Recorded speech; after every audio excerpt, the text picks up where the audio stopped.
내가 이렇게 오래 살았는데. 그치, 내가 살면 내 땅이지. 살면 내 땅이지. 그렇지. 응. 많은 사람들이 헛된 희망을 꿈꾸면서 저희 법인을 찾아오기도 합니다. 헛된. 저희가 실제로 다뤘던 사건인데,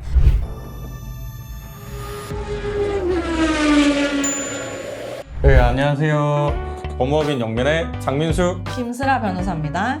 자, 오늘 주제, 내 땅에 살던 임차인이 어느 날 내 땅을 자기 땅으로 우긴다면. 점유취득 이야기 해보도록 하겠습니다. 아, 네, 점유취득시효.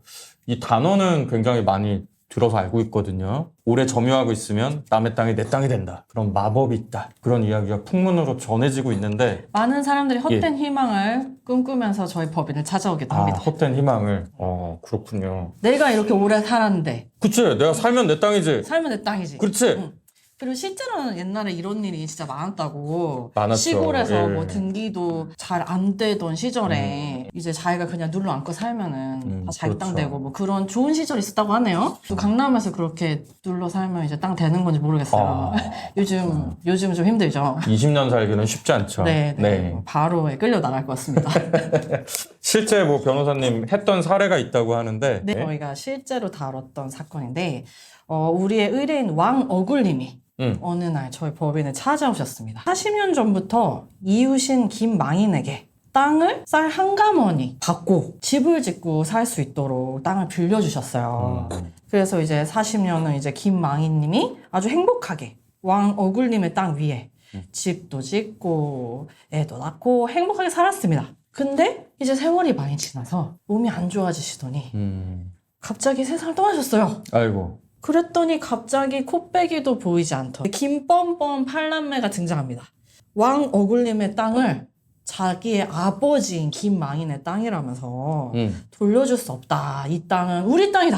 우기기 시작해서 이제 착한 마음으로 이제 이웃을 사랑하는 마음으로 이제 땅을 빌려줬던 우리 왕어굴님이 이제 혼비백산을 하고 이제 왕어굴님의 가족들을 데리고 이제 네. 저희를 찾아왔던 아주 아니, 안타까운 무슨 사건입니다. 갓게시마의 날도 아니고 뭐 무슨 막말입니까? 근데 남의 이런 땅을. 일들이 실제로 요즘도 벌어지는 것 같더라고요. 제가 아까 말했듯이 뭐 옛날에는 뭐 등기도 없고 해서 굉장히 많이 그쵸. 시골에서 일어나던 일인데 뭐 아직도 뭐 이렇게 한 동네에서 몇십 년씩 사는 시골 분들이 계시고 그리고 실제로 이 사건 같은 경우에는 이 왕오글님네 가족이 너무 무서워할 수밖에 없었던 게 바로 옆에 다른 이웃이 땅을 뺏겼다고 합니다. 이게 요새는 다 수도권에 모여 살잖아요. 그러다 보니까 옛날에 있었던 땅, 지방에 있는 주택, 뭐 이런 거 관련해서 점유취득시효가 아직도 많이 문제가 되는 것 같더라고요. 네네.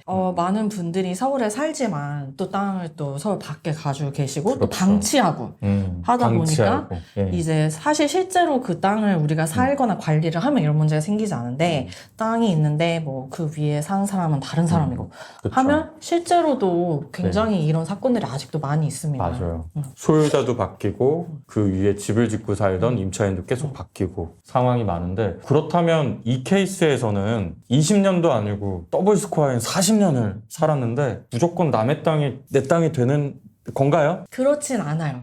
그래서 이게 사건마다 사실관계를 굉장히 꼼꼼히 따져봐야 되는데 일단 이렇게 20년 동안 남의 땅 위에 산 거에 관한 민법의 조문이 있습니다. 민법 제245조 제1항을 보시면 네. 이게 이제 우리가 흔히 말하는 점유취득 시효라는 개념에 대한 조문이에요. 네. 20년간 소유의 의사로 평온 공연하게 부동산을 점유하는 자는 등기함으로써 그 소유권을 취득한다. 조문이 있어요. 근데 여기에 정말 여러 가지 좋은 말들이 많이 나오죠. 뭐, 평온하다, 네, 뭐 공연하다, 뭐 등기 어쩌고저쩌고 얘기가 많이 나오는데. 네, 20년 말고는 잘 이해가 안 돼요. 네, 20년 이해하셨으면, 네. 20년 가는 네. 이해가 되는데. 그래서 보통 사람들이 그 20년에 꽂혀가지고. 그쵸. 손님들이, 20년 넘었어. 우리 40년인데 지금? 지금 더블 스코어. 내 땅 되고 남았네. 더블이야 지금. 뭐 그렇게 하시는 분들이 있는데 네. 오해입니다. 다른 그 요건들도 꼼꼼히 살펴봐야 되고 반드시 법률 전문가와 상담을 하시고 우겨야 됩니다. 그래서 오늘은 이 여러 가지 조건 중에 20년 말고 소유의 의사라는 부분에 대해서 좀 이야기를 나눠보려고 해요. 제일 중요한 것 같아요. 네, 20년간 다음에 소유 의사로 그렇죠. 두 이게 번째로 나오거든요. 네, 중요한 것 같아 중요하니까 보이죠. 두 번째에 나올 텐데 내가 이 땅에서 살았어. 이거를 내 땅이라고 생각하고 사는 거랑 남의 땅인 줄 알고 내가 산 거랑은 법에서 완전히 다르게 취급한다는 이야기입니다. 오. 그러니까 소유의 의사라는 거는 이게 네. 내 소유인 줄 알고 살았다. 그렇게 쉽게 설명할 수 있어요. 아니 근데 이게 재판으로 가면 우리 판사님이 궁예도 아니고 어떻게 그 내심의 의사를 판단해가지고 소유 의사가 있는지 없는지 판단을 하시죠? 그게 가장 어려운 부분입니다. 사람의 마음이라는 게 꺼내서 보여줄 수 있는 게 아니기 때문에 그쵸.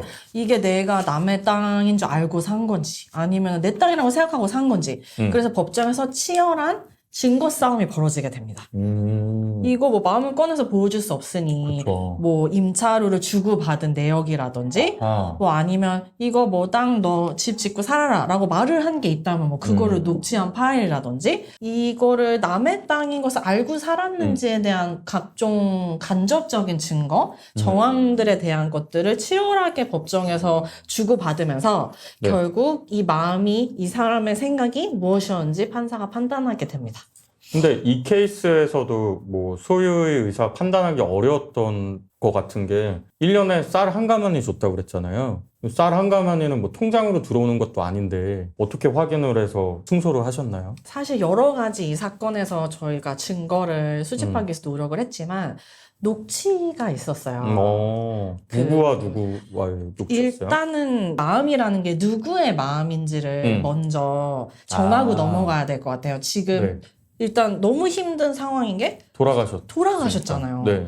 도대체 죽은 사람의 마음을 사실 산 사람의 마음도 법정에서 그쵸. 네 마음이네 내 마음이네 네 생각이네 내 생각이네 하는 판에 이 사건 같은 경우는 너무 어려웠던 게 도대체 죽은 사람의 마음을 우리가 어떻게 압니까? 그렇죠. 이 김뻔뻔 팔남매가 우리는 몰랐다라고 우기기가 훨씬 더 쉬운 상황이었어요. 실제로 그렇게 주장했잖아요. 네. 실제로 우리는 전혀 모르는 일이다. 이거는 우리의 아버지의 땅이라고 우리는 수십 년간 생각해 왔다. 근데 사실 얼핏 들으면 그럴 수도 있잖아요. 뭐 사실일 수도 있을 것 같아요. 일단 이 케이스에서는 사실이 아니었지만 어. 만약에 그것이 사실이라고 하더라도 여기서 말하는 그 소유의 의사, 생각과 마음의 기준이 되는 건 그 땅에 살았던 그 돌아가신 망인입니다. 그래서 뭐 자식들이 몰랐어도 20년 동안 살았던 사람의 마음과 생각이 기준이 되는 것이기 때문에 겁먹지 않으셔도 돼요. 청취자 여러분들께 또 한 가지 드리고 싶은 팁 같은 거 있습니까? 가장 중요한 건 제발 돌아가시기 전에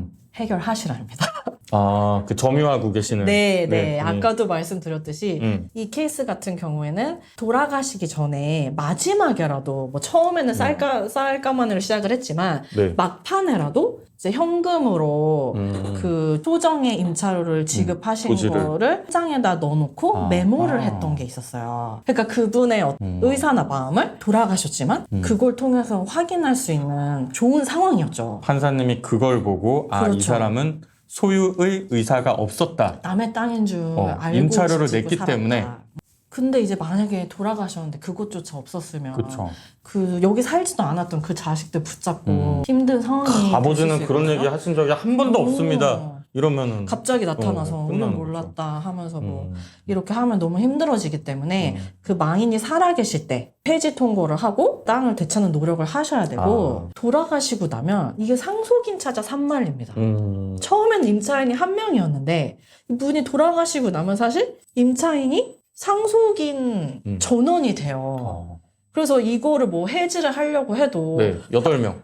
그 중에 또 누군가 돌아가셨으면 뭐 그 그분의 자녀들. 자식과 배우니까 뭐 누구한테 해지 통지를 해야 될지도 이제 모르는 상황이 되거든요. 저희가 소송을 제기할 때 이 상속인 찾아 산말리가 진짜 또 뭐 정말 어떤 분 힘들었어요. 캐나다에 계시고 막. 뭐 그런 경우도 있고 근데 뭐 12명이고 13명이고 찾는다고 해도 그 중에 한 명이라도 빠지면 안 되는 거거든요. 그렇죠. 전부 다 그 권리가 있는 사람이 되는 거기 때문에 그래서 반드시 뭐 아무리 이웃이었고 사이가 좋고 하지만 그분이 돌아가시기 전에 정리를 하셔야 된다. 그 땅을 갖고 계신 분이 있으시다면 뭐 그게 굉장히 사실은 이 사건을 하면서 제가 드리고 싶었던 말씀입니다.